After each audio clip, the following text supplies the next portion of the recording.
अस्सलाम वालेकुम and welcome to my channel DB वाला।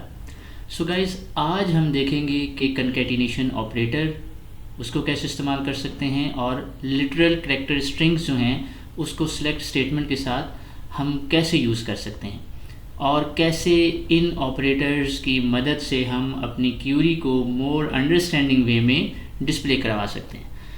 ये क्यूरीज़ रिपोर्टिंग के लिए बहुत ज़्यादा हेल्पफुल होती हैं और जब आपके यूज़र को आपके क्यूरी से आने वाली आउटपुट को अंडरस्टैंड करना हो तो वो इन ऑपरेटर्स की मदद से हम उन्हें समझा सकते हैं कि हम क्या डाटा डिस्प्ले करवा रहे हैं। सो गाइस, जैसे लास्ट लेक्चर में हमने सिलेक्ट स्टेटमेंट के बारे में पढ़ा था, ये भी सिलेक्ट स्टेटमेंट के साथ ही यूज़ होती हैं। सो हम स्टार्ट करते हैं।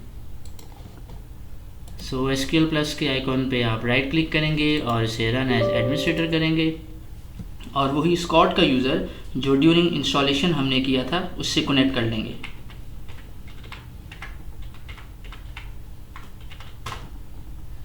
मैं SQL से कनेक्ट कर चुका हूँ।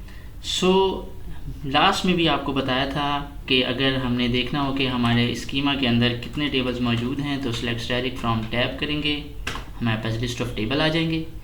उसके बाद किसी भी टेबल को के कॉलम्स के बारे में जानना हो तो हम कहेंगे उसे डिस्क्राइब करवा लेंगे और हम जैसे M का टेबल है हम उसे डिस्क्राइब करवाएंगे तो ये आ जाएंगे उसके सारे कॉलम्स।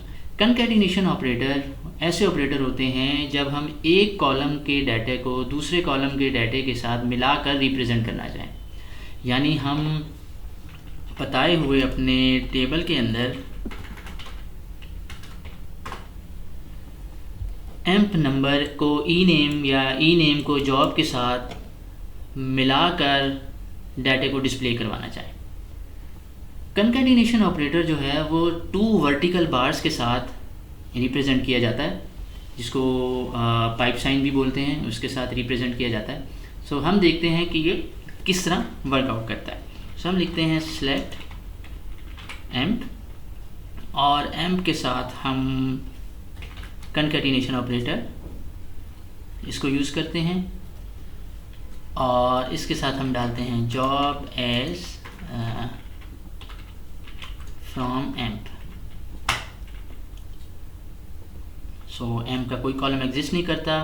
सो हम दोबारा से इसको रिप्रेस करते हैं और हम इसको करते हैं ई नेम। सो ये देखिए, इसको बेहतर अंडरस्टैंडिंग करने के लिए हम इसके अंदर 2 कॉलम और डाल लेते हैं। सिलेक्ट ई नेम को अलग उठा लेते हैं, जॉब को अलग से सिलेक्ट कर लेते हैं और बाद में हम लिख देते हैं ename concatenation operator job from emp. ये देखिए गाइस, सो स्मिथ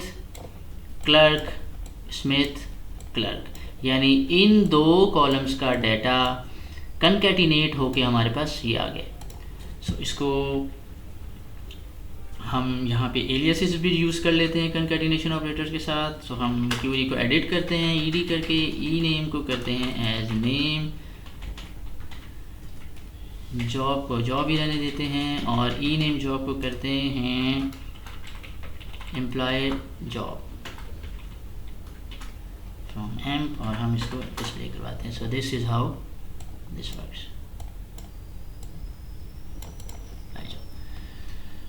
अच्छा, अब आपने ये देखा कि जब आपने कंकैटिनेशन ऑपरेटर को यूज़ किया तो आपने ये देखा कि उसने स्मिथ और क्लर्क को एक साथ लिख के दे दिया है। यानी अगर डाटे के ये 2 कॉलम्स मैं ख़त्म कर दूँ, ये 2 कॉलम में ख़त्म कर दूँ तो इस चीज़ को रीड करना, ये एक वर्ड बन जाएगा और इसको रीड करना बहुत मुश्किल है। यानी हम समझ नहीं सक रहे हैं कि बेसिकली ये क्या है, Smith clerk Allison salesman Ward salesman, इसको अंडरस्टैंड नहीं कर पा रहे। सो इस चीज़ को बेहतर अंडरस्टैंड करने के लिए हम लिटरल स्ट्रिंग्स का इस्तेमाल करते हैं। स्ट्रिंग्स वो चीज़ होती है जो आपके डेटाबेस के ना तो कॉलम्स का हिस्सा होता है ना ही डाटा का हिस्सा होता है, मगर उसको हम क्यूरी के साथ एफिशिएंटली इस तरह डिस्प्ले कर देते हैं कि वो हमारे डाटे को बहुत मीनिंगफुल कर देता है, हमें अंडरस्टैंडिंग होना शुरू हो जाती है कि ये क्या है। सो हम ये देखते हैं कि वो स्ट्रिंग्स को हम किस तरह यूज़ कर सकते हैं। सो हम करते हैं कि सिलेक्ट ई नेम एज नेम जॉब और यहाँ पे हम लिखते हैं कि ई नेम और हम यहाँ पे कंकैटिनेशन का ऑपरेटर यूज़ करते हैं। हम स्ट्रिंग यूज़ करेंगे। स्ट्रिंग्स को यूज़ करने के लिए इसका रूल ये है कि वो सिंगल कोट्स में आएगी ऐसे और हम देते हैं स्पेस इज़ स्पेस आ, फिर स्पेस कोट लगा के स्ट्रिंग को ख़त्म करते हैं। फिर हम कंकैटिनेशन का साइन यूज़ करते हैं और हम यहाँ पे लिख देते हैं जॉब, और हम इसको कह देते हैं एम्प्लॉय, सॉरी ये डबल कोट्स में लिखेंगे हम, एम्प्लॉय जॉब डिटेल्स, और हम कहते हैं फ्रॉम एम्प। अब आप ये देखें कि स्मिथ नाम है, जॉब क्लर्क की है, और हमने लिख दिया स्मिथ इज़ आ क्लर्क। सो ये जो इज़ आ का जो लफ्ज़ है ये एक स्ट्रिंग वैल्यू है जिसको मैंने ई नेम और जॉब के साथ बीच में कंकैटिनेशन की ऑपरेटर को यूज़ करते हुए। So Smith is a clerk, Allen is a salesman, Ward is a salesman.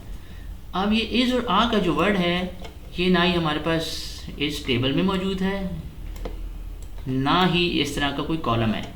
सो हमने ये देखा कि हमने अपने डाटा को रिप्रेजेंट करवाने के लिए एसक्यूएल के कंकैटिनेशन ऑपरेटर को यूज़ किया, और उससे जो डाटा है वो बहुत ज़्यादा हमारे लिए अब अंडरस्टैंडिंग हो गया।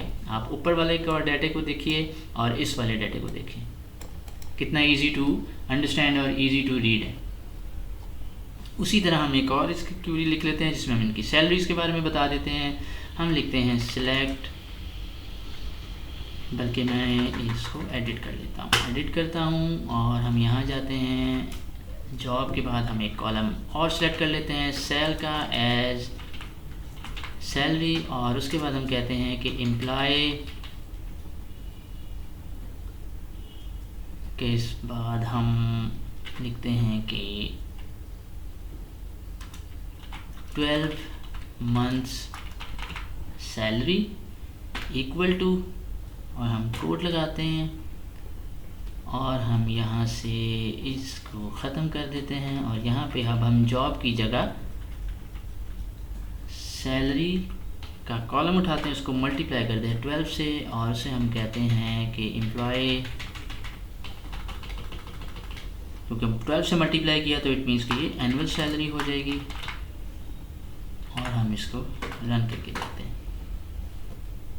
सो इसको लाइंस को सेट करने के लिए हम सेट लाइन का ऑपरेटर यूज़ कर लेते हैं। हम कह देते हैं 500, ओके। सो ये सेट लाइन का ऑपरेटर है, जो हम क्यूरी जो है वो एक से ज़्यादा लाइन में डिस्प्ले होना शुरू हो जाए तो हम सेट लाइन का ऑपरेटर यूज़ कर सकते हैं।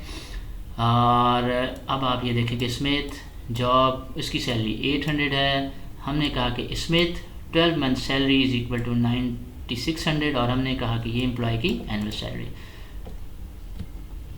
सो that's it guys, I hope कि ये वीडियो आपके लिए बहुत हेल्पफुल होगी, एंड इसको देखकर आप बहुत आसानी से अपने डाटा को मोर मीनिंगफुल वे में डिस्प्ले करवा सकते हैं।